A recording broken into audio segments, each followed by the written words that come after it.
السلام علیکم، welcome to entertaining world. آج ہم آپ کو بلی کے بارے میں بہت ہی دلچسپ اور حیران کن معلومات فراہم کر رہے ہیں، سو اس ویڈیو کو اینڈ تک لازمی دیکھیے گا۔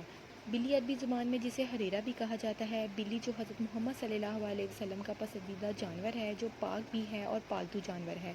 حضرت آدم علیہ السلام کے بعد اللہ تعالیٰ نے دنیا میں دو جاندار پیدا کیے، جس میں ایک سانپ اور دوسرا اس کے بالکل برعکس بلی تھی۔ بلی شروع سے ہی دیکھنے میں ایسی نہیں تھی، پہلے بلی کی ایک خوفناک طرح کی نسل تھی۔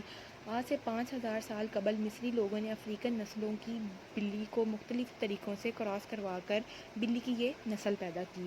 بعد میں پوری دنیا میں بلی کی یہ نسل پیدا کرنے کا طریقہ شروع ہوا۔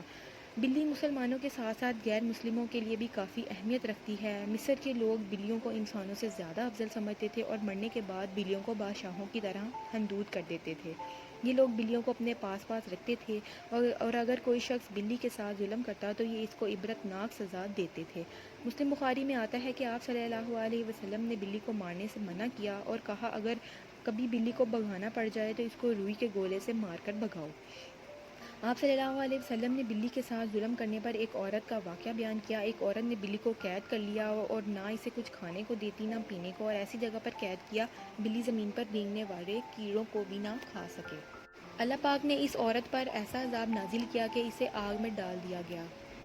ابو داؤد سے روایت ہے کہ ایک عورت حضرت عائشہ کو ہریسہ دینے آئی۔ حضرت عائشہ رضی اللہ عنہا نماز پڑھ رہی تھی، آپ نے اس عورت کو اشارہ کیا رک جاؤ، تو اس ہریسے میں بلی منہ مار گئی۔ نماز ادا کرنے کے بعد آپ نے اسی جگہ سے ہریسہ کھانا شروع کیا۔ ایک اور روایت ہے کہ حضرت عائشہ نے آپ صلی اللہ علیہ وسلم کو بلی کے بچے ہوئے پانی سے وضو کرتے بھی دیکھا ہے۔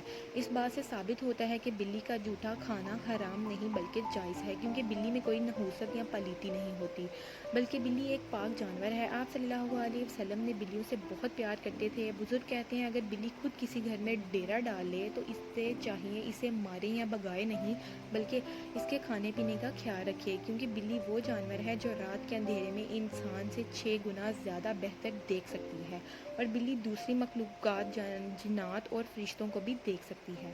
جو شخص بلی پالتا ہے اسے ہر مصیبت اور پریشانیاں نہیں آتی۔ ایک جگہ پڑھنے کو ملا حضرت ابو بکر صدیق رضی اللہ عنہ کو بدن میں اتنی تکلیف ہو گئی کہ کھڑے ہو کر نماز بھی نہیں پڑھ پاتے تھے۔ آپ ایک جگہ سے گزر رہے تھے، آپ نے دوسرے خونخوار جانوروں سے بلی کے بچے کو بچایا اور اپنے ساتھ لے آئے، اور آہستہ آہستہ پھر آپ کے جسم کی ساری درد ختم ہو گئی۔ پھر کچھ دنوں بعد بلی کے بچے کی ماں اس کو ڈھونڈتے ڈھونڈتے آئی اور بلی کو ساتھ لے گئی، مگر اس بچے کے جانے کے بعد آپ بالکل ٹھیک رہے۔ اس رات آپ کے خواب میں حضرت محمد صلی اللہ علیہ وسلم آئے اور انہوں نے کہا اللہ پاک نے اس بلی کے بچے کے ذریعے آپ کو شفا دی۔ فرانس میں کی گئی ایک تحقیق کے مطابق یہ بات معلوم ہوئی ایک بلی کی آواز انسان کے جسم میں تھکاوٹ اور سستی کو دور کرتی ہے، اور بلی کے قریب رہنے سے جسم میں موجود زخموں پر انفیکشن بھی نہیں ہوتا اور زخم جلدی ٹھیک ہو جاتے ہیں۔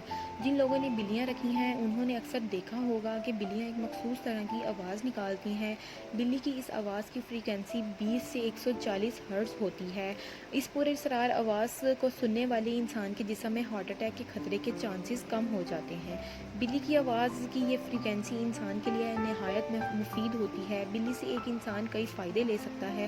ماہرین کے مطابق بلی کے لمس میں اللہ تعالیٰ نے ڈپریشن کا علاج رکھا ہے، اور بلی کے بالوں میں بھی خاص طرح کے بیکٹیریاز ہوتے ہیں جو انسان کے ڈپریشن کم کرتے ہیں۔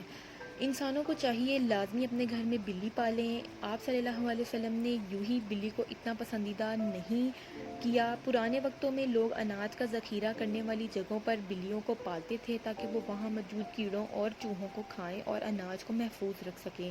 بلی کو کھانا حرام ہے، لیکن بلی کو پالنا جائز اور پسندیدہ عمل ہے۔